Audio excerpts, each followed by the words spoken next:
తాకట్లో ఉన్న మీ బంగారాన్ని విడిపించి ఆ రోజు ఆన్లైన్ రేటుకి కొంటాం. Sharma gold company. నమస్కారం, శ్రీమాత్రే నమః. ప్రస్తుతం మనతో పాటు ఉన్నారు శ్రీ విద్యాపీఠం వ్యవస్థాపకులు, గత 47 సంవత్సరాలుగా శ్రీ విద్యా ఉపాసనతో ఎంతో మందికి మంత్రోపదేశం చేసినటువంటి గురువులు శ్రీ గురు కరుణామయ్య గురువు గారు మనతో పాటు ఉన్నారండి. వారితో మాట్లాడి ఈ నవరాత్రులకు సంబంధించి మనకి ఎన్నో సందేహాలు ఉంటాయి, అవన్నీ కూడా గురువు గారి మాటల్లో విని నివృత్తి చేసుకుందాం. గురుగారు నమస్కారం అండి. నవరాత్రులు వచ్చేసాయి. మహిళలకి మరీ ముఖ్యంగా ఎంత ఇష్టం అంటే, ఈ శ్రావణం నుంచి చూసుకుంటే ప్రతి పండుగ విశేషంగా ఉంటుంది. అమ్మవారి ఆరాధన చేయాలని అందరికీ కుతూహలంగా ఉంటుంది. ప్రత్యేకించి నవరాత్రుల్లో భవానీ దుర్గాదేవి ఆరాధన పురుషులు చేస్తారు, అదే విధంగా మహిళలు కూడా మాలధారణ కానీ పూజలు చేయటం ఇవన్నీ చూస్తూనే ఉంటాం. నవరాత్రులు, ఈ నవరాత్రులు ఇంట్లో ఎలా జరుపుకోవాలి అనేది ఒక పెద్ద సందేహం అండి. నియమాలు వీటి గురించి తెలియచేయండి. ఒక మన అమ్మాయి పెళ్లి జరుగుతుంది అనుకోండి, ఇల్లంతా కోలాహలంగా ఉంటుంది, చాలా కొన్ని ఏర్పాటు చేస్తాం. అందుకే నవరాత్రి మహోత్సవం అన్నాడు, మహా ఉత్సవం ఇది. సో రోజు చేసుకునే పూజలు, నవరాత్రి నాడు చేసే పూజలు కొంచెం తేడా కనబడితే ఆవిడికి ఏ పూజ అయినా ఒకటే, అది మర్చిపోకండి. నాకు అంటే మనకి బాగా గ్రాండ్గా చేశాను తృప్తి, లేకపోతే అంతా ఒకలాగే ఉందనుకోండి, ఏ పండగ నాకు తృప్తి ఇవ్వదు. పండగలు అన్నీ ఈ ఎనర్జీ ఎలివేషన్ కోసం వచ్చిందే పండగ. ఒక్కొక్క పండగ ఒక్కొక్కలా చేసుకుంటాం. దీపావళి టపటపటపటప టపకాయలు కడితే అదో తృప్తి. అంటే భోగినాడు భోగి వంట ఇంట్లో ఉన్న అన్ని చెట్లన్నీ నరికేసి అవన్నీ పాడు చేసి మంట వేసేస్తే అదో తృప్తి. సో రకరకాలుగా ఒక్కొక్క పూజలో పాల వెల్లి పెడితే వినాయక చవితి అది చూసారా, యునిక్గా ఒక తృప్తిని ఇస్తుంది. అలాగే నవరాత్రుల్లో ఫస్ట్ స్త్రీలకని మొదలెట్టారు కాబట్టి అలంకరణ అక్కడ మొదలెడదాం.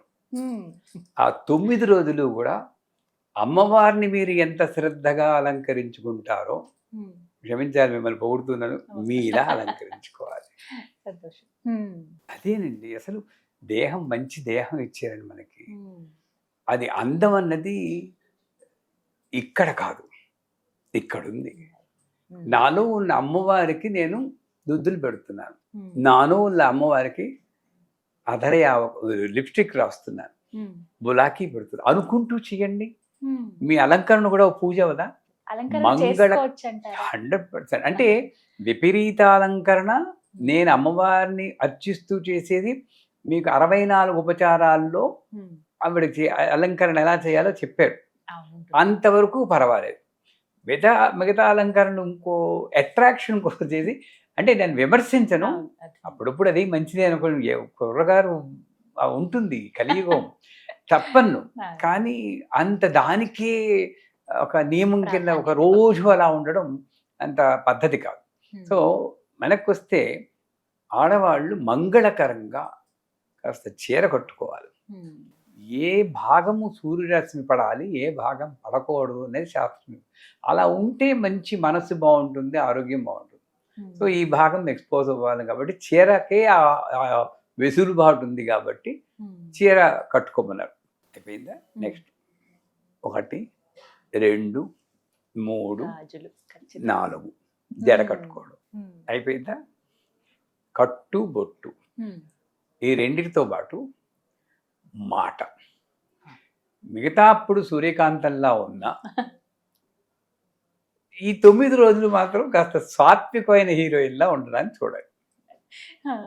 సూర్యకాంతం మంచి ఆవిడండి అసలు. యాక్చువల్గా అలా అరిచినా కూడా మహా సాధ్వి ఆవిడ. నేను ఆవిడతో చాలా డ్రామాలు చేశాను చిన్నప్పుడు. మా అత్తగారు మనవడు అని భానుమతి దేవి రాశారు కదా, ఆవకాయ అన్నిట్లో నేను మనవడి కింద చేశారు ఆవిడ అత్తగారు. సో చాలా మంచి ఆవిడ. అలాగ మామూలుగా ఉన్నా కూడా నవరాత్రుల్లో మాత్రం మాట సౌమ్యత. అంటే నేను అనేది ఏంటంటే, ఇంట్లో ధూళి పెట్టుకుని నేను తోరణాలు కడితే ఏమందాం? నేను శుభ్రంగా ఉంచుకోవడం, కట్టు బొట్టు మాట తీరు నడవడిక, ఇది ఫస్ట్ ఇంటర్నల్ వర్షిప్. ఫోర్సిబుల్గానైనా ఆడవాళ్లే కాదు మగవాళ్ళు కూడా ఏదో బనీన్ వేసుకోవడం, లుంగి చుట్టపట్టుకోవడం అలా అలంకోలంగా ఉండకుండా మంచిగా ఒక శుభ్రంగా ఉండడం నేర్చుకోవాలి. నెంబర్ 1. నెంబర్ 2, నవరాత్రుల్లో 9 రోజులు, ఈసారి 10 రోజులు, 10 రోజుల్లో ఒక్కొక్క రోజు ఒక్కొక్క అవతారంతో అమ్మవారు దర్శనమిస్తుంది. ఈ అవతారం అంటే ఒక్కొక్క రకంగా ఈ 10 రోజులు నన్ను స్పెషల్గా నాకు బలాలు ఇస్తుంది. నాకు కావాల్సింది బాల మొట్టమొదటిది. ఆ బాల రోజుని నాకు కావాల్సింది ఐం క్లీం సౌ, సౌ క్లీం ఐం శాంతం, మనశ్శాంతి. అందుకే బాగా స్ట్రెస్ఫుల్గా ఉంటే బాలామంత్రం చెప్పుకోమంటాం. ఐం క్లీం సౌ, సౌ క్లీం ఐం. ఎనర్జీ బ్యాలెన్స్ అయ్యి మనశ్శాంతి వస్తుంది. మీకు కావాల్సింది శాంతిరస్తు, తుష్టిరస్తు, పుష్టిరస్తు, ఆరోగ్యమస్తు, ఐశ్వర్యమస్తు. పుణ్యాహవతనం చెప్తాడు. ఫస్ట్ ఏం కావాలి? శాంతిరస్తు. మనం ఏమో చేస్తున్నాం, ఇక్కడ నుండి వస్తున్నాం, ఐశ్వర్యం వస్తు. ఇది వెనక్కి వెళ్ళిపోయింది.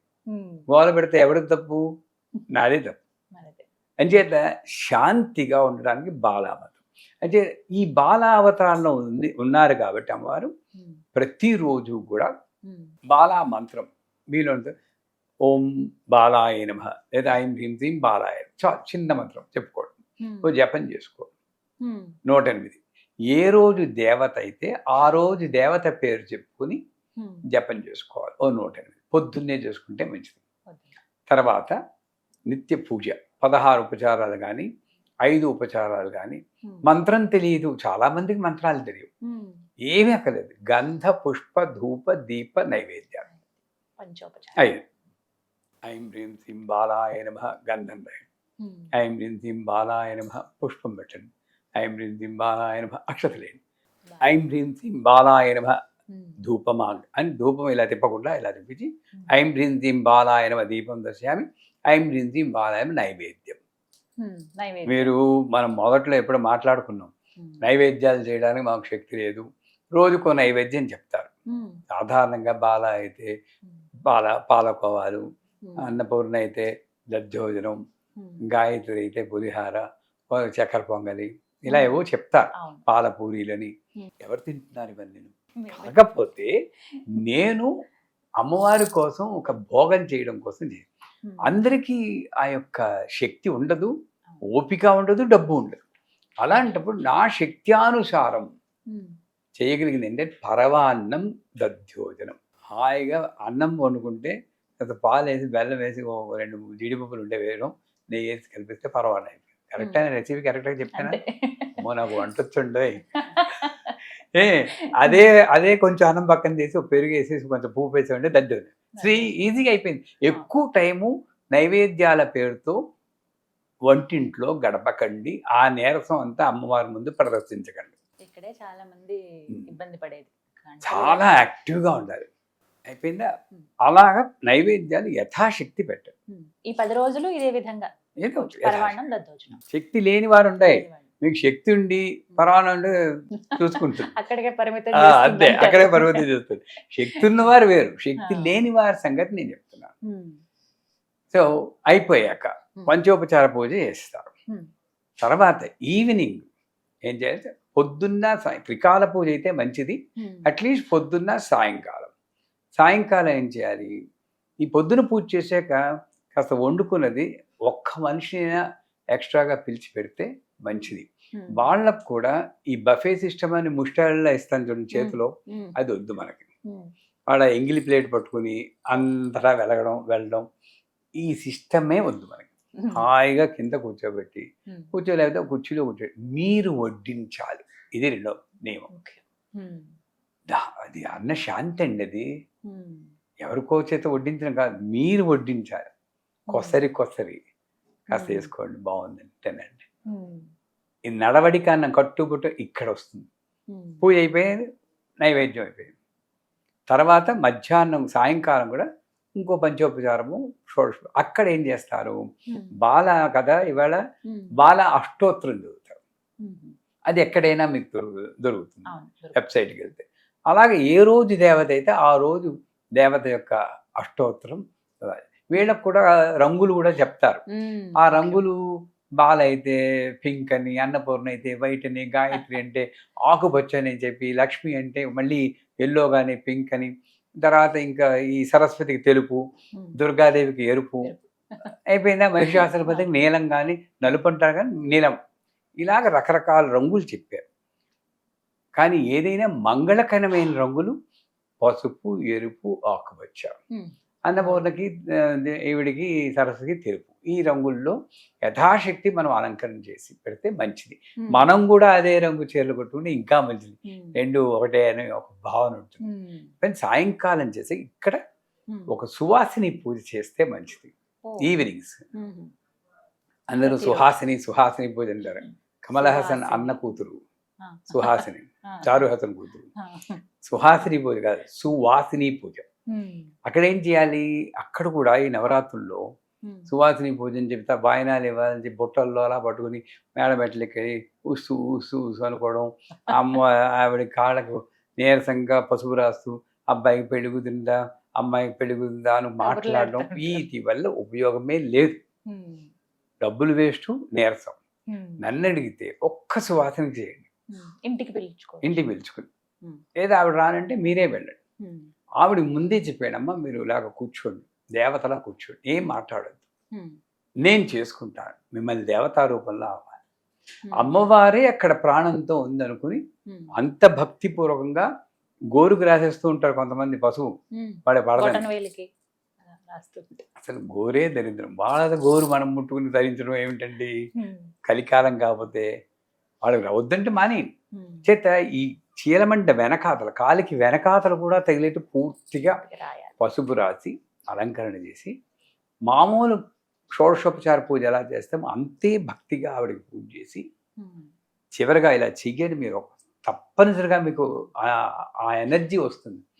అప్పుడు ఆవిడ నడుం చుట్టూరా చేసి ఒళ్ళో తల పెట్టి అమ్మ ఆశీర్వదించాను చేసి వాళ్ళు ఎవరైనా ఉన్నారు? అమ్మ అక్కడ మంత్రసిద్ధి భూయాత్ అంటాం. నేను సువాసిని పూజ చేసిన అలాగే చేస్తాను. ముందు చెప్తా అమ్మ ఆశీర్వదం చేస్తే నా మంత్రం సిద్ధిస్తుంటుంది, నేను ఏ సాధన చేస్తున్నాను. ఆడవాళ్ళైనా ఎవరైనా సరే, అసలు నన్ను అడిగితే భర్తలు భార్యకి ఈ నవరాత్రుల్లో చేస్తే మన వీడియోలో చెప్పి లక్ష్మీదేవి దొల్లుతుందండి వాళ్ళ ఇంట్లో. అది సత్యం. మరి భర్త అంటే పెద్దవారు, భార్య చిన్నది కదా, పాదాలు అవి పట్టుకోవచ్చా? పసుపు అవి రాయొచ్చా? అక్కడ పెద్దవారైన భర్త చిన్న పాపగా మారిపోయి చిన్నవారైన భార్య తల్లిగా మారిపోతుంది. ఆ మార్పు తీసుకురావాలి. అక్కడ తల్లి అమ్మవారిని కార్యేషు దాసి, కరణేషు మంత్రి, బోధ్యేషు మాత. అది మర్చిపోలేదు కదా. నాకు అన్నం పెట్టింది ఆవిడ, వండి పెట్టింది, అక్కడ మాతే అయింది. ఆ మాత కింద నేను తల్లి అక్కడ పూజ చేస్తున్నాను. ఈవిడ కూడా అబ్జెక్షన్ చేయకూడదు, ఆ కాలు ముట్టుకోకండి నా పాపం అని వీడు చెప్తూ ఉంటా. ఏమీ లేదు. అసలు మట్టిలో ఎలా తొడిగాడండి? కాలు ముట్టుకోవాల్సిందేగా. ఏమైనా గ్లౌజ్ వేసి తొడిగారా వీళ్ళు కాలు ముట్టుకోకుండా? లేదు లేదు. అవునా? అక్కడ పట్టుకున్నాడా కాలు? మరి అప్పుడు లేదు, ఇప్పుడు ఎందుకు వచ్చింది? సో అదే రకంగా సువాసిని పూజ చేసి వాళ్ళకి యథాశక్తి మనం చేయరో బ్లౌజ్ పీస్ ఇచ్చి వాళ్ళ చేత ఆచరణ. ఇది చాలా ముఖ్యం. ప్రతిరోజు చేస్తే దాని అద్భుతం. లేదంటే కనీసం ఇందాక చెప్పినట్టు పంచమి, అష్టమి, నవమి, దశమి ఈ 4 రోజులు చేస్తే మంచిది. చివరగా ఆ రోజు ఆ సువాసిని పూజ అప్పుడే పాటలు ఉంటే పాటలు పాడడం, డాన్స్ చేస్తే భరతనాట్యం మా పిల్లల చేత చేయించుకోవచ్చు. అప్పుడు సుధా సంగీత రసిగా అంటుంది. ఆవిడికి చాలా ఇష్టం, ఆనందంగా ఉండాలి 10 రోజులు. ఎన్ని కష్టాలున్నా సరే, ఎంత నడుము పెడుతున్నా సరే, ఎంత ఆర్థిక ఇబ్బందులున్నా సరే, 10 రోజులు మీరు ఆనందంగా యాక్ట్ చేయండి పోని. అది నిజంగా సిద్ధిస్తుంది 11వ రోజు. ఈ సత్యం. అమ్మవారికి ఆనందం కావాలి, ఇదురోమని ఏడుస్తూ చేయకూడదు. అంచేత నాట్యము, సంగీతము అక్కడ మీరు పాడాలి, కళలు పాడాలి. ఏ సినిమా పాటైనా పాడండి, ఏం అక్కర్లేదు. నాకు పాటలు రావాలంటే పిల్లల చేత పాడించండి. వాళ్ళకు కూడా స్పిరిచువాలిటీ అంటే ఇంట్రెస్ట్ వస్తుందండి. నేనేం చేస్తున్నాను, దేవుడి పాటలే పాడాలి, నువ్వు ఇంకే పాడకూడదంటే వాళ్ళు దూరం వెళ్తున్నారు. నువ్వు ఏదో ఒకటి పాడమ్మా ఆనందంగా అంటే పిల్లల దగ్గరికి వస్తారా. తర్వాత నేను భక్తి పాటలు నేర్పుతాను, అలాగని అక్కడ వదిలేను. అక్కడే నాక్ మనకు ఉండాలి తల్లిదండ్రులకి. సో వాళ్ళ చేత పాటలు పాడించి డ్యాన్స్ ఆడి ఆనందంగా గడిపి సాయంకాలం పూట వీలుంటే హోమం చేయడము, మళ్ళీ లేకపోతే పారాయణ. అక్కడ ఇందాక చెప్పిన లలితా సహస్రనామం పారాయణ అది చేసుకో, అది కూడా సామూహికంగా చేస్తే మంచిది. సామూహికంగా కూడా అందరూ ఒకే కోరస్తో పలకాలి, కానీ నన్ను పట్టుకో చూద్దాం అని పరిగెడుతూ ఉంటారు కొంతమంది. అలా ఆ సహస్రనామం అయిపోయాక ఇంకే విషయాలు మాట్లాడకూడదు.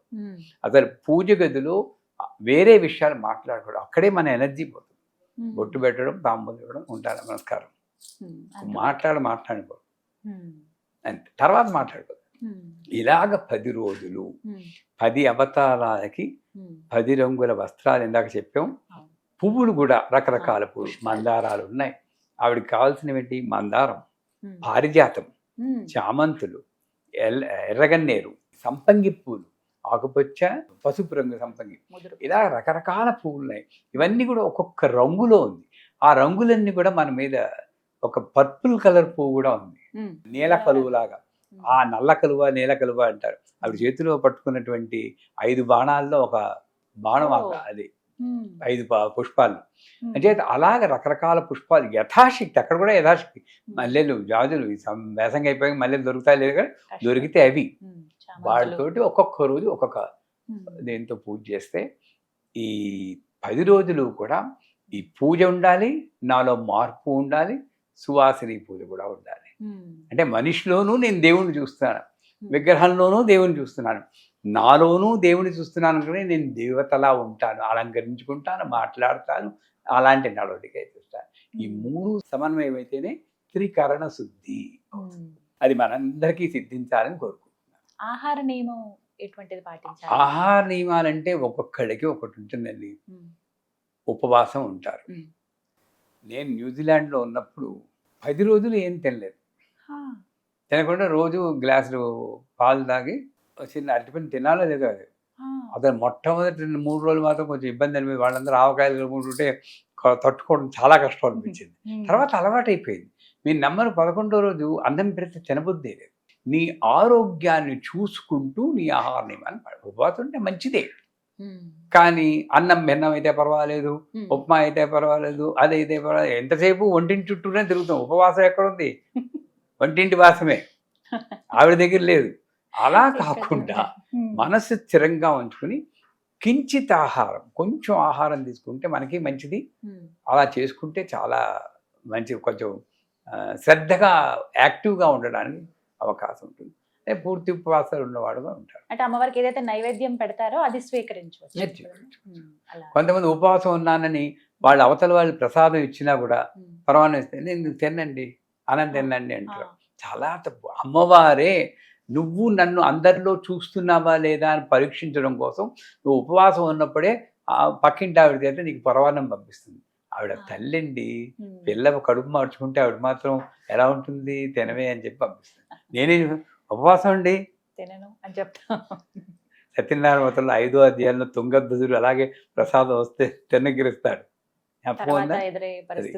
అలాగ ప్రసాదం అన్నప్పుడు మాత్రం మనం కించిత్ తీసుకోండి, అలాగని ఎక్కువ కించిది. సో యథాశక్తి ఉపవాసం చేయడం మంచిది. ఇలాగ ఇన్ని నియమాలు పాటించుకుంటూ, నియమాల కింద కాదు, ఇది ఒక లైఫ్ స్టైల్ కింద, నా జీవన నియమాల కింద ఒక స్పెషల్ లైఫ్, 10 రోజులు ఇంకో జీవితం గడుపుతున్నా అన్న భావంతో చేస్తే తప్పకుండా గొప్ప ఫలితాలు వస్తాయి. ధన్యవాదాలు గురువు గారు.